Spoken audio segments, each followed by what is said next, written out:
Welcome to big TV digital exclusive live. Swathi హత్య కేసు ఎంతటి సంచలనం సృష్టించిందో తెలుసు. అయితే వికారాబాద్ లోని కామారెడ్డి గూడలో ప్రస్తుతం ఒక హైటెన్షన్ వాతావరణం లేదా ఉద్రిక్తత వాతావరణం నెలకొందనే చెప్పొచ్చు. స్వాతి కుటుంబ సభ్యులు మహేందర్ రెడ్డి ఇంటి ముందు ధర్నా చేస్తున్నారు. మహేందర్ రెడ్డి ఫ్యామిలీ మాత్రం ప్రస్తుతానికి పరారీలో ఉన్నట్లుగా అయితే తెలుస్తోంది. స్వాతి హత్యతో కామారెడ్డి గూడలో ఉద్రిక్తత వాతావరణం నెలకొందని చెప్పొచ్చు. మహేందర్ రెడ్డి తీరుపై స్వాతి కుటుంబ సభ్యులు ఆగ్రహం వ్యక్తం చేస్తున్నారు. ఊరు వదిలిపెట్టి వెళ్లిపోయారు మహేందర్ రెడ్డి ఫ్యామిలీ. అయితే మహేందర్ రెడ్డి కుటుంబ సభ్యులను తిరిగి కామారెడ్డి గూడలోకి రానివ్వబోము అంటూ కూడా స్వాతి కుటుంబ సభ్యులు ఆందోళనకు దిగారు. మహేందర్ రెడ్డి ఇంటి దగ్గరకు పోలీసులు చేరుకున్నారు. కొంత హైటెన్షన్ వాతావరణం అయితే నెలకొందని చెప్పొచ్చు. భారీగా పోలీసులు మోహరించారు అక్కడ. అయితే వికారాబాద్ జిల్లా కామారెడ్డి గూడకు చెందిన సామల మహేందర్ రెడ్డి అదే గ్రామానికి చెందిన స్వాతితో ప్రేమ వివాహం చేసుకున్నారు. ఎప్పుడంటే పెద్దలను ఎదిరించి 2024 జనవరిలో కూకట్పల్లిలోని ఆర్య సమాజ్లో కులాంతర వివాహం చేసుకున్నారు మహేందర్ రెడ్డి స్వాతి. అయితే వాళ్ళు ఆర్య సమాజ్లో పెళ్లి చేసుకున్న తర్వాత ఇరు కుటుంబ సభ్యులు కూడా రాజీపడ్డారు. రాజీపడి వాళ్ళ ప్రేమని అర్థం చేసుకొని గ్రామంలోనే ఘనంగా ఇంకోసారి వివాహం కూడా జరిపించారు. అయితే పెళ్ళయ్యాక వీళ్ళు సంసారాన్ని స్టార్ట్ చేశారు. బోడుప్పల్కి వచ్చి మహేందర్ రెడ్డి స్వాతి దంపతులు ఇద్దరు కూడా ఇక్కడ చెరొక పని ఉద్యోగం చేసుకుంటూ కూడా వాళ్ళ జీవనాన్ని అయితే కొనసాగిస్తున్నారు. మహేందర్ రెడ్డి బైక్ టాక్సీ డ్రైవర్గా పనిచేస్తున్నాడు.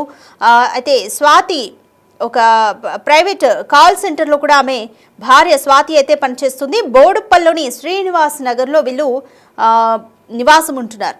అయితే సంసారం ఉంటున్న నెల రోజులకే కుటుంబంలో కలహాలు అనేవి మొదలయ్యాయి. భార్య పైన మహేందర్ రెడ్డి అనుమానం పెంచుకున్నాడు. సూటిపోటి మాటలతో స్వాతికి వేధింపులకు గురి చేస్తుండేవాడు. అయితే దీంతో వేధింపులు తాళలేక అనుమానిస్తున్నాడు అని చెప్పి ఉద్యోగం కూడా మానేసింది స్వాతి. వికారాబాద్ మహిళా పోలీస్ స్టేషన్లో కూడా ఒకసారి ఫిర్యాదు చేసింది. అంటే వాళ్ళ పెళ్ళయి కరెక్ట్గా ఒక సంవత్సరంన్నరే అవుతుంది. ఇంతలోనే నెల రోజుల్లోనే అంటే పెళ్ళైన నెల రోజులకే వాళ్ళ కలహాలు కూడా స్టార్ట్ అయ్యాయి. పోలీస్ స్టేషన్లో ఫిర్యాదు ఇచ్చుకునేంత వరకు కూడా వాళ్ళ మధ్య గొడవలు అయితే దారితీశాయి. కేసు నమోదు చేసి ఇద్దరికి కౌన్సిలింగ్ ఇచ్చి కూడా పోలీసులు వెనక్కి పంపించేశారు. అయితే ప్రస్తుతం స్వాతి 5 నెలల గర్భిణి. అయితే స్వాతి వైద్య పరీక్షల నిమిత్తం పుట్టింటికి వెళ్తానంటూ భర్తకు చెప్పింది. అందుకు మహేందర్ రెడ్డి యాక్సెప్ట్ చేయలేదు అన్నట్టుగా తెలుస్తుంది. ఇరువురి మధ్య మరోసారి వాగ్వాదం చోటు చేసుకుంది. అయితే అప్పటికే స్వాతిపై కక్ష పెంచుకున్నాడు మహేందర్ రెడ్డి. భార్యను చంపాలని నిర్ణయించుకునే మర్డర్కి ప్లాన్ చేశాడు. బోడుప్పల్లోని ఓ హార్డ్వేర్ షాప్లో హాక్సా బ్లేడ్ను కొనుగోలు చేసి భార్య గొంతు నులిమి చంపి ముక్కలు చేశాడు భర్త. కాళ్ళు చేతులు తలను మొండెం నుంచి వేరు చేశాడు మహేందర్ రెడ్డి. మొండాన్ని మాత్రం ప్లాస్టిక్ కవర్లో దాచిపెట్టాడు భర్త. మిగిలిన శరీర భాగాలు మూసీ నదిలో పడేసి ఇంటికి తిరిగి వెళ్ళాడు మహేందర్ రెడ్డి. స్వాతి శరీర భాగాలకు పోస్ట్ మార్టం కంప్లీట్ అయింది.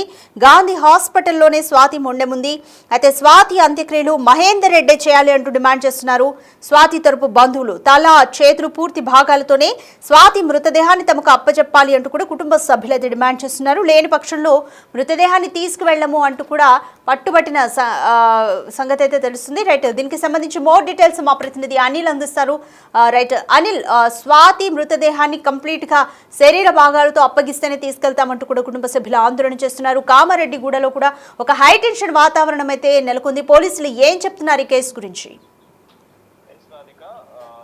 హత్య కేసులో భాగంగా ఆమెకు సంబంధించిన బాడీ పార్ట్స్ అన్నిటిని కూడా మాకు మొత్తం ఇస్తేనే తప్ప మేము వెళ్ళమని చెప్పేసి వాళ్ళు డిమాండ్ చేస్తున్న పరిస్థితి. ఇప్పటికే స్వాతికి సంబంధించిన బాడీ విషయంలో ఆమె యొక్క మృతదేహానికి సంబంధించిన బాడీ పార్ట్స్ అన్ని కూడా చేతులు కాళ్ళు అన్ని కూడా మహేందర్ రెడ్డి హత్య చేసిన వ్యక్తి మూసీలో పడేయడం, ఆ తర్వాత వాటికి సంబంధించిన గాలింపు చర్యలు అనేవి ప్రజెంట్ అధికారులు అయితే చేపడుతున్నారని చెప్పాలి. అయితే ప్రస్తుతం ఈ వికారాబాద్ జిల్లా అదేవిధంగా కామారెడ్డి గూడెంలో ప్రజెంట్ మహేందర్ రెడ్డి ఇంటి ముందైతే స్వాతికి సంబంధించిన అలియాస్ జ్యోతికి సంబంధించిన హత్యకు గురైనటువంటి వ్యక్తికి సంబంధించిన కుటుంబ సభ్యులైతే ఆందోళనకు దిగారు, ధర్నా చేస్తున్న పరిస్థితి. ప్రస్తుతం ఉద్రిక్త వాతావరణం అయితే అక్కడ నెలకొనిందని చెప్పాలి. ముఖ్యంగా మహేందర్ రెడ్డికి సంబంధించిన కుటుంబ సభ్యులు కావచ్చు, అదేవిధంగా వాళ్ళ తల్లిదండ్రులు ప్రజెంట్ ఆ ఇంటి వద్ద లేరు, ఆ ఇంటి నుంచి వెళ్లిపోయినట్టుగా కూడా తెలిసింది. అయితే దీనికి సంబంధించి స్వాతి మృతదేహానికి సంబంధించి అంత్యక్రియలన్నీ కూడా వాళ్ళు చేయాలని చెప్పేసి ఒక పక్క స్వాతి తల్లిదండ్రులు ధర్నా చేస్తున్న పరిస్థితి కనిపిస్తుంది. అదే విధంగా మృతదేహానికి సంబంధించిన బాడీ పార్ట్స్ కాళ్ళు చేతులు కావచ్చు,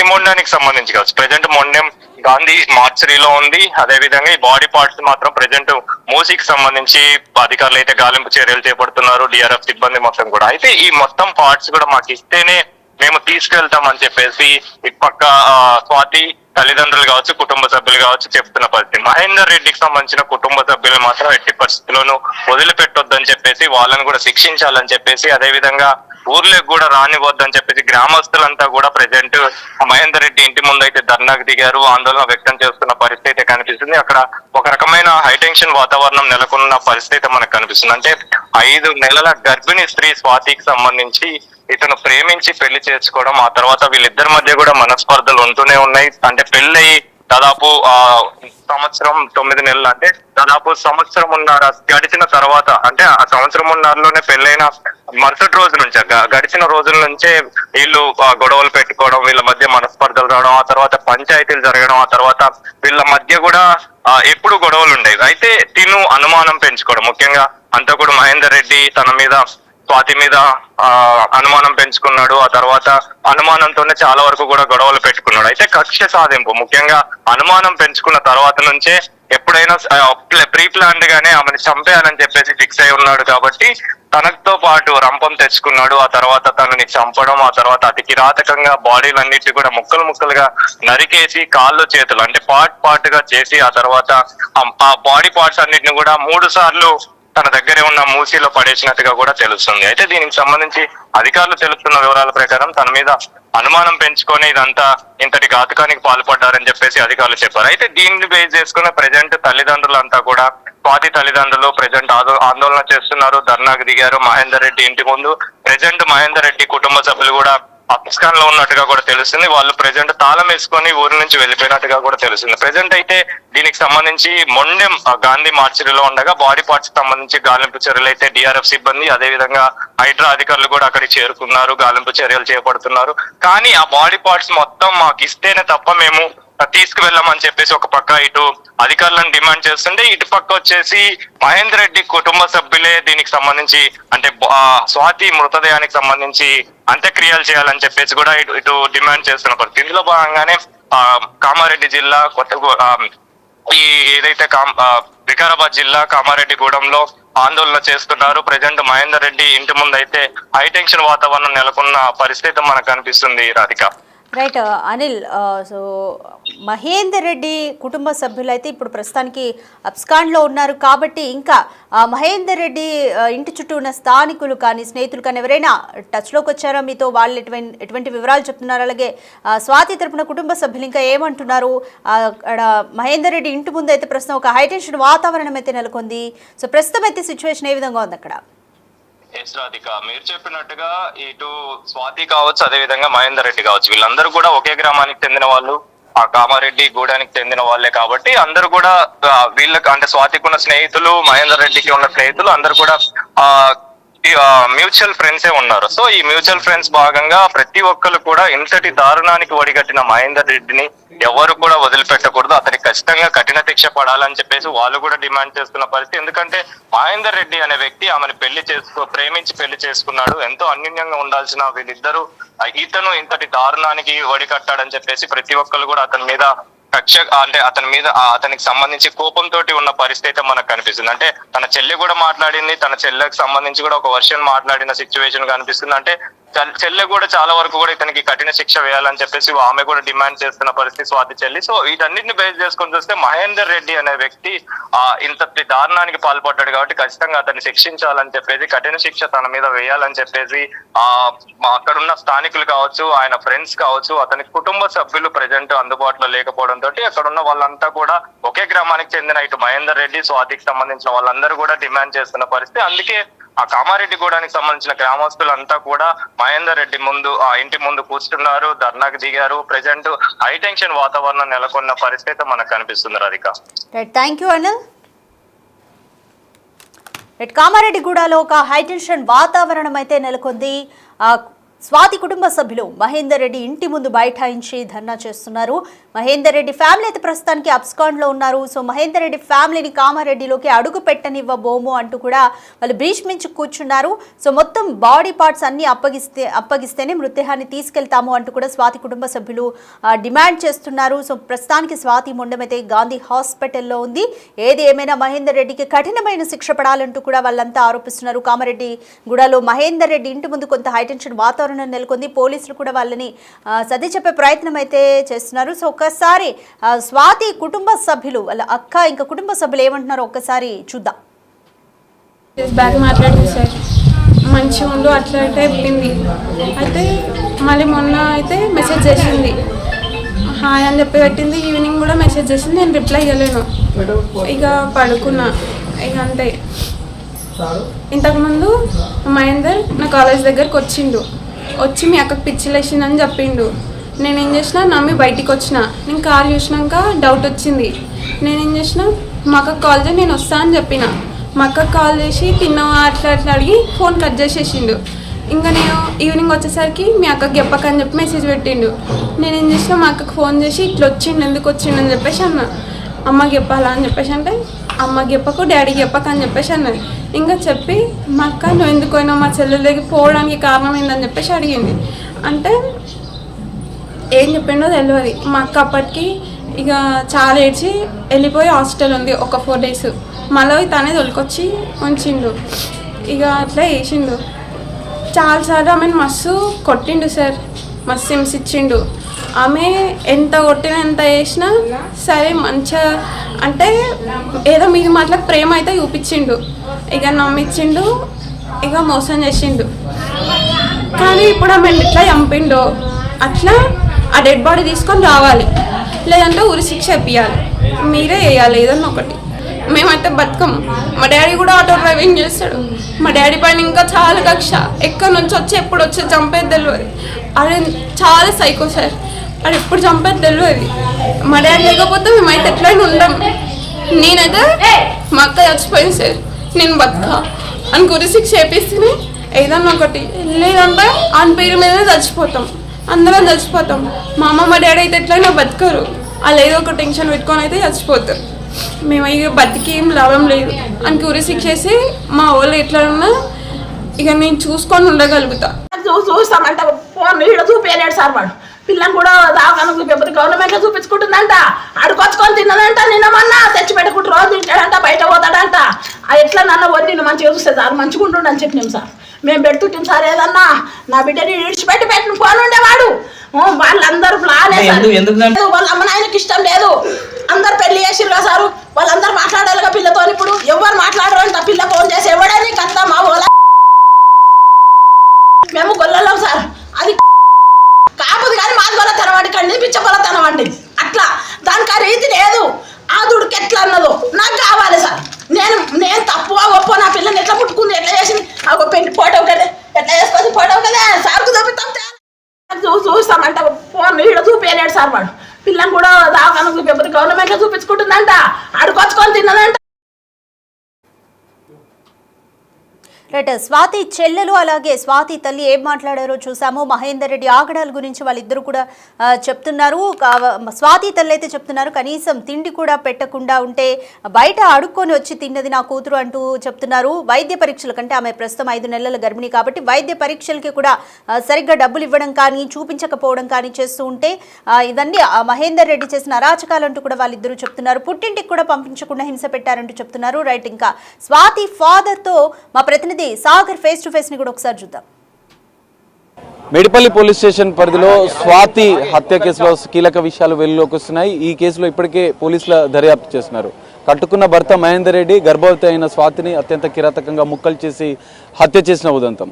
సో ఇది సంచలనంగా మారే పరిస్థితి. ప్రస్తుతం స్వాతి తండ్రి రాములు ఉన్నారు. ఒకసారి మాట్లాడదాం. అసలు ఎప్పుడు వీళ్ళిద్దరికి పెళ్లి జరిగింది, ఏం జరిగింది అసలు? 2023లో పెళ్ళి అయింది. 2023 జనవరి 18కి అట్లా నైట్ పోయి పెళ్లి చేసుకోరు. వాళ్ళ అక్కనే హైదరాబాద్లో చేసుకోరు. మేము పోలే. వాళ్ళ అమ్మ నాయన వాళ్ళు ఎవరో బంధువులు పోయి పెళ్లి చేసుకొని వచ్చారు. 10 వారం 10 దాకా ఊళ్ళకి రాలేరు. వాళ్ళు పెళ్లి చేసుకున్నాక రాలేరు. నేనేం చేసిన అంటే కొంచెం అది వాళ్ళు రెడ్డి మాది బీసీ అట్లా అని చెప్పి నాకు నచ్చక నేనేం చేసిన కొంచెం గొడవ చేసిన ఇంటికాడ. వాళ్ళ ఇంటి దగ్గర మీరు ఇంటి పక్కకే గొడవ చేసిన.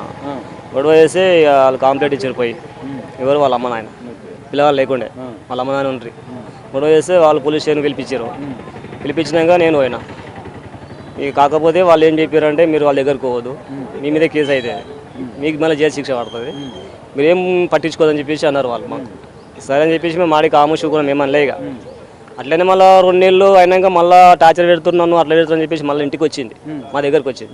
వచ్చినాక అట్లా కూడా చెప్పిన పోకు నువ్వు ఉండి ఇన్ని ఉండంటే మళ్ళీ ఒక 2-3 రోజులు మళ్ళీ పోయింది. పోయినప్పుడల్లా మళ్ళీ 2 నెలలకే పోయి మళ్ళీ వచ్చింది. 2 సార్లు అట్లా చేసింది. మధ్యలో మొన్న 2 నెలల నాడు మళ్ళీ కొట్టి పంపించిండు. కొట్టి పంపిస్తే మా ఇంటికి వచ్చిండు. ఇక 10 రోజులు మా దగ్గరనే ఉండే. మళ్ళీ కూడా అందరు పిలిపించి మాట్లాడి పంపించిన. ఇప్పుడు 2 నెలలు వచ్చి అప్పటి నుంచి నాకు మంచి కూడా తెలియదు, ఏమైంది తెలియదు, ఇక్కడనే ఉన్నారు ఇక వాళ్ళు. ఇప్పుడు అంటే వాళ్ళిద్దరికి అసలు ఇంటి దగ్గర పక్క ఇల్లు అంటున్నారు కదా, చదువుకునేటప్పుడే వాళ్ళకి పరిచయమా? మీకు ఎప్పుడు తెలుసు వాళ్ళ ప్రేమ జరిగిందని చెప్పి? చదువుకునేటప్పుడు అంటే ఆమె దగ్గర అసలుకే లేదు, మొత్తం హాస్టల్నే ఉండే. వాడు ఏమో సిటీలో ఉంటుండే, రోజు అప్ అండ్ డౌన్ చేస్తుండే ట్రైన్కు, పొద్దున్న నుంచి సాయంత్రం వస్తుండే. అది ఏడ మాట్లాడుకోరో ఏమైనా నాకు తెలియదు. ఇక ఎట్లా ఉంటుండే మహేందర్ రెడ్డి ఊర్లో? ఎందుకంటే మీకు ఇంటి పక్క వెళ్ళే కాబట్టి ఆయన మెంటాలిటీ మీకు తెలుస్తుంది. ఇంత దారుణంగా వరగాడు, ముట్టే వరగాడే, పెద్ద తాగబోతాడు. ఇది ఒకటి కాదు, ఇంతకుముందు చాలా చేసిండు, 2-3 చేసిండు, రేప్ కేసులు చేసిండు. మనకి అవసరం లేదు కదా ముందు, అట్లా ఊళ్ళోనే రేప్ కేసులు చేస్తే ఇట్లా చెప్పిన, మా అమ్మాయి కూడా చెప్పిన, వద్దన్నా అంటే కూడా ఇక నా కర్మ కిందకు ఉన్నది, నేను ఆయన ఇంటర్ పోతాను చెప్పేసి నా మాట వినలేదు. సరే మన ఆయన కానీ నేను ఇక వదిలిపెట్టేసాను. పంచాయతీలు అంటే పెద్ద మనుషుల పంచాయతీలు ఇదంతా కూడా జరిగినాయని చెప్పారు. అప్పుడు అసలు ఏం తీర్మానించారు? అప్పుడు మరి మీ కూతురు మీరు తీసుకెళ్లే ప్రయత్నం చేశారు? అప్పుడు అందరు చెప్పినట్టు నేను గిట్టంగా ఏమనలేకపోయినా, అందరు చెప్పారు తీసుకోపోయిన వాళ్ళ ఇప్పుడు మంచిగా చూసుకోవాలి, ఆమెకి ఏమైనా మంచిగా ఉండదు అని చెప్పి అందరు చెప్పారు. సరే రేపు ఒప్పుకున్నాడు, తీసుకొని వచ్చిండు. 2 నెలలు అవుతుంది వచ్చి. అప్పటి నుంచి మా దగ్గర ఫోన్ చేయలేదు. ఇక ఆమె గర్భవతి అని ఇప్పుడు మీకు తెలిసింది, మొదట ఒకసారి కూడా గర్భవతి అబార్షన్ ముందు స్టార్టింగే 2 నెలల మంత్ అయినప్పుడు తీసేపించారు వాళ్ళే, వద్దని చెప్పి. అప్పుడు బేగాని బలవంతంగా తీపిచ్చారు, అప్పుడు వద్దని వాళ్ళే తీపిచ్చారు. మేము ఏమనలేకపోయినాం. మొన్న మళ్ళా 4 మంత్ 5 మంత్ అన్నట్టు అన్నది మా మిస్సెస్ తెలుసు నాకు అంతా. అంటే నేను కూడా ఏమనలేకపోయినా, సరే అనుకో అని చెప్పి నేను అన్నా. ఇప్పుడు గర్భవతి ఉన్నప్పుడు ఇట్లా చేసినప్పుడు వాడిని ఏం చేయాలంటే వాడిని ఏం చేసినా పాపం లేదు. మీకు ఎప్పుడు చివరిగా ఎప్పుడు మాట్లాడింది? రాఖీ పండుగకి ఏమైనా వచ్చిందా మీ ఇంటికి? ఎందుకంటే నాకేం మాట్లాడలేదు. మా అబ్బాయి కూడా రాగట్నికి వాడు పంపించకుండే. ఇక్కడ మా మదలు ఉంటుంది ఉప్పల్లా, వాళ్ళ దగ్గరికి పోయి రేకులు కట్టి వచ్చిందంట. ఆమెకి ఏం చెప్పిందో తెలియదు. మీకు ఈ విషయం ఎప్పుడు తెలిసింది? మీ కూతురు చనిపోయిందని ఏం చెప్పారు పోలీసులు మీకు? ఇప్పుడు శనివారం రాత్రి, నిన్న నైట్ తెలిసింది 2 గంటలకు నాకు. సార్ ఇక్కడ నుంచి గర్భవతి ఫోన్ చేసిండు పోలీస్ స్టేషన్కు. అక్కడ నుంచి కానిస్టేబుల్ మా ఇంటి దగ్గరికి వచ్చారు. వాళ్ళు వచ్చి ఇట్లా మీ అమ్మాయి ఆత్మహత్య చేసుకుందంట అని చెప్పేసి వాళ్ళు అన్నారు అన్నట్టు. అంటే అప్పుడే మేము కూడా ఏమనలేకపోయినాము. పోయి గర్భవతి కాంప్లైంట్ ఇచ్చి వాళ్ళు ఇక్కడ రమ్మన్నారు. అట్లా ఇక్కడ వచ్చినాం. మీ కూతురు గర్భవతి అని మీకు తెలుసా? మీకు చివరిగా మీ తల్లితో కానీ మీతో కానీ ఎప్పుడు మాట్లాడింది? తెలుసు మాకు, ఆల్రెడీ గర్భవతి అని తెలుసు మాకు. వద్దు అని చెప్పిన నేను చెప్పలేదా ఇంటికి? మీ ఇంటికి రమ్మని నేను చెప్పలే. రాకుండే మా ఇంటికి అసలుకి నేను రానంటుండే. నా ఇజ్జత్ పోయింది, మీ ఇజ్జత్ నేను అని చెప్పి రాలేదు. ఎంత చెప్పిన దా అంటే రాలేదు, నేను రానని చెప్పింది. ఇంత దారుణంగా మీ కూతురు ముక్కలు చేసి చంపిండన్న విషయం మీకు తెలిసిన తర్వాత మీరు ఏం చెప్పదలుచుకున్నారు? వాడిని ఏం చేయాలి? వాడిని ఏం చేసినా పాపం లేదు. ఈ రోడ్డు మీద నరికింత పాపం లేదు వాడిని అట్లా చేసినందుకు. వాడు ప్రేమించి పెళ్లి చేసుకున్నప్పుడు వాడు ఏమైనా కావాలంటే అడగాలి కదా. ఇప్పుడు నీకు ఏమైనా కావాలంటే అడగాలి. అవును తీసుకురా నీకు ప్రాబ్లం ఉన్నది, నేను కూర్చొని నడపాలంటే నేను ఏమో దానికి సమాధానం చెప్తుంటే ఏమో చేస్తుంటే కదా. అడ్డగోలుగా నువ్వు చంపినావు, చాలా హింసి చంపిండు. జర కాదు 3 ముక్కలు అంటే ఊకే కాదు కదా. ఒక మేకను కోయాలంటేనే ఎంతో అవుతుంది, మనిషిని చంపాలంటే ఎంత ఉంటుంది. అది తీసుకుపోయినా వాడేసిండంటే వాడు అని ఏం చేసినా పాపం లేదు. వాడిని అత్తమామలు కూడా వేధించేవారు, అట్లా చాలా పెట్టేది. జర కాదు చాలా పెట్టేది. పెళ్ళైన స్టార్టింగ్ అప్పటి నుంచి టార్చర్ పెట్టేది మొత్తం. ఫైనల్గా ఏం చేయాలంటే పోలీసుల నుంచి మీరు ఏం న్యాయం కావాలి? పోలీసు నుంచి మాకు న్యాయం కావాలని ఒకటే. వాడిని మొత్తం కట్టిన కారం మొత్తం జైలు శిక్ష పడ్డట్టే చేయాలి. వాడిని బయటికి వెళ్ళకుండా అట్లే ఉండాలి. వాడు 3కి జైలు శిక్ష పడాలి. వాళ్ళ ఫ్యామిలీ మొత్తం జైలు శిక్ష పడ్డట్టు ఉంటేనే వాళ్ళు అనుకుతారు, వాళ్ళు పక్క అవుతారు. ఇంకో చేయకుండా అవుతారు. ఇవాళ ఇది చేస్తాడు, వైపు ఇంకోటి చేస్తాం, బయటకు వస్తాం. ఖచ్చితంగా తన కూతురి హత్య చేసిన మహేందర్ రెడ్డిని అత్యంత కఠినంగా శిక్షించాలి, మాకు న్యాయం చేయాలంటూ చెప్తున్న పరిస్థితి. గర్భవతి అయిన తన కూతురిని ఇంత కిరాతకంగా మహేందర్ రెడ్డి హత్య చేయడం వల్ల తండ్రి ఆవేదన వ్యక్తం చేస్తూ బాధను వ్యక్తం చేస్తున్న పరిస్థితి అయితే కనిపిస్తుంది. ఇంకా మెడిపల్లి పోలీసులు దర్యాప్తు చేస్తున్నారు. మృతదేహానికి సంబంధించినటువంటి ఆనవాళ్లు ముక్కలు చేసిన వాటి కోసం మూర్తిలో ఇంకా సర్చ్ ఆపరేషన్ అనేది ఇంకా కొనసాగుతున్న పరిస్థితి. కెమెరామెన్ చేతనతో కలిసి సాగర్, బిగ్ టీవీ, మేడిపల్లి నుండి. రైట్, మృతురాలు స్వాతి తండ్రి కూడా ఏం మాట్లాడారో చూసాము. సో తండ్రి 5 నెలల గర్భిణీ కావడంతో ఇంటికి వచ్చి రెస్ట్ తీసుకోమని చెప్పినా కూడా అప్పటికే మీ పరువు తీశాను నాన్న, నేను రాలేను అంటూ కూడా ఇక్కడే హైదరాబాద్లోని బోడుప్పల్లోనే స్వాతి ఉన్న పరిస్థితి అయితే కనిపిస్తుంది. అప్పటికే ప్రేమ వివాహం చేసుకున్నప్పటికీ కూడా ఈ సంవత్సరంన్నర కాలంలోనే వాళ్ళ మధ్య ఎన్నో విభేదాలు చవిచూశాయి. సో వాటికి సంబంధించి వాళ్ళ పెద్దల మధ్య పంచాయతీలు కూడా జరిగాయి. అలాగే పోలీస్ స్టేషన్లు కూడా కౌన్సిలింగ్ ఇచ్చి వెనక్కి పంపిన పరిస్థితులు ఉన్నాయి. కాబట్టి ప్రేమించి పెళ్లి చేసుకున్నా కూడా మీ పరువు తీశాను కాబట్టి నేను రాలేను అంటూ కూడా స్వాతి ఇక్కడే బోడుప్పల్లోనే ఉన్న ఒక సిచ్యువేషన్ అయితే ఉంది. సో ఏది ఏమైనప్పటికీ కూడా మహేందర్ రెడ్డి ఇంత ఘాతుకానికి పాల్పడతాడు అనేది మేము ఊహించలేదు. ఎలాగైనా సరే మహేందర్ రెడ్డికి శిక్ష పడాలి, కఠినంగా శిక్షించాలి అంటూ కూడా స్వాతి తండ్రి విజ్ఞప్తి చేస్తున్నారు.